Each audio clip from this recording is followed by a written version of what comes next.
Há certos conselhos de vida que toda a gente ouve e que parecem fazer todo o sentido, parecem positivos, inspiradores até. Mas, e se na verdade eles estiverem a minar, aos poucos, o nosso sucesso? Vamos ver três destas ideias super populares que, com a melhor das intenções, podem ter resultados, bem, destrutivos. E para que se perceba bem porque é que este assunto é tão sério, vamos começar com uma história real.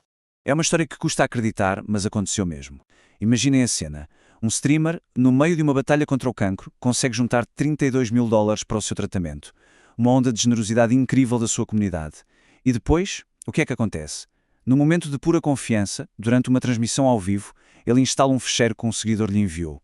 E pronto, eram vivos. Em questão de segundos, o dinheiro todo desapareceu. É um exemplo trágico, brutal mesmo, do preço que se pode pagar pela confiança cega. É isto. Um mau conselho não é só inútil, não é algo que simplesmente não ajuda. Não, ele é ativamente perigoso. Pode arrebentar com as finanças de uma pessoa, destruir relações e minar todo o nosso potencial. E é exatamente por isso que é tão importante parar para pensar nas ideias que a gente aceita sem questionar. Ok, vamos lá ao nosso primeiro mito. Uma ideia que soa tão bem, tão nobre, mas que pode deixar qualquer um de nós numa posição super vulnerável. Pois é, esta crença de que lá no fundo toda a gente é boa é muito reconfortante, não é? O problema é que ignora uma parte da realidade que é bem desconfortável. Sim, a bondade é uma capacidade humana incrível, mas a maldade também o é. A psicologia moderna já identificou traços de personalidade muito específicos que, infelizmente, predispõem certas pessoas para comportamentos de exploração e egoísmo puro. E olhem, a ciência até tem um nome para isto. A tétrada sombria. É um conceito da psicologia que basicamente agrupa 4 traços de personalidade que são distintos, mas que muitas vezes andam de mãos dadas e que têm como o facto de serem malévolos. São eles a psicopatia, o narcisismo, o maquiavelismo e o sadismo. E o mais assustador é que estas pessoas muitas vezes parecem incríveis. São o verdadeiro lobo em pele de cordeiro. Sabem, têm um charme, uma confiança que nos desarma. Mas por baixo dessa fachada está a falta de empatia da psicopatia, a arrogância do narcisismo, a manipulação do maquiavelismo e até o prazer em ver os outros sofrer do sadismo. É precisamente esta duplicidade que os torna tão perigosos. Então, o que é que se faz? Vive sem desconfiança permanente? Não, claro que não. Qual é a abordagem mais inteligente aqui? A solução não é desconfiar de tudo e de todos, mas sim praticar o que se chama de confiança racional. É simples. Começa-se por tratar toda a gente com respeito básico. Isso é a base de tudo. Depois, em vez de dar logo um salto de fé, oferecem-se pequenos votos de confiança, de baixo risco. E o mais importante, observa-se o que as pessoas fazem, não apenas o que dizem. Se a pessoa se mostrar fiável, consistentemente, aí sim o nível de confiança pode aumentar. É um processo gradual, que se baseia em provas. Este é um dos slogans motivacionais mais famosos de sempre. Mas a verdade é que ele esconde um erro de percepção gigante sobre o que realmente significa ter um trabalho. Deixem-me dar um exemplo. Pensem no engenheiro que adorava o ambiente de um pub. A música, as pessoas, a conversa, ele amava aquilo tudo. Então o que é que ele faz? Decide abrir o seu próprio bar. E o que é que ele descobriu? Bem, descobriu muito depressa que adorar um sítio como cliente é uma coisa e adorá-lo como dono, a lidar com faturas, fornecedores e dramas de pessoal, é outra completamente diferente. E a diferença crucial está aqui. Uma coisa é adorar o produto final, neste caso a cerveja gelada num sítio divertido. Outra coisa, totalmente diferente, é adorar o processo, a incerteza, a logística, a gestão, tudo o que é preciso para tornar aquilo possível. A paixão pelo resultado não garante de maneira nenhuma a tolerância pelo processo.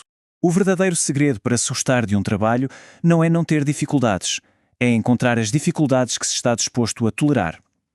Todas as carreiras, sem exceção, têm os seus obstáculos. O sucesso vem de se escolher um caminho cujos problemas, para nós, valem a pena ser resolvidos. E agora chegamos ao rei de todos os maus conselhos. Nunca desistas. Uma frase que parece tão forte, mas que muitas vezes confunde teimosia com força de vontade e pode levar a decisões absolutamente desastrosas. A sério, pensem nisto. Porque é que tantas vezes a gente se agarra a projetos, a relações, a ideias que claramente não estão a funcionar?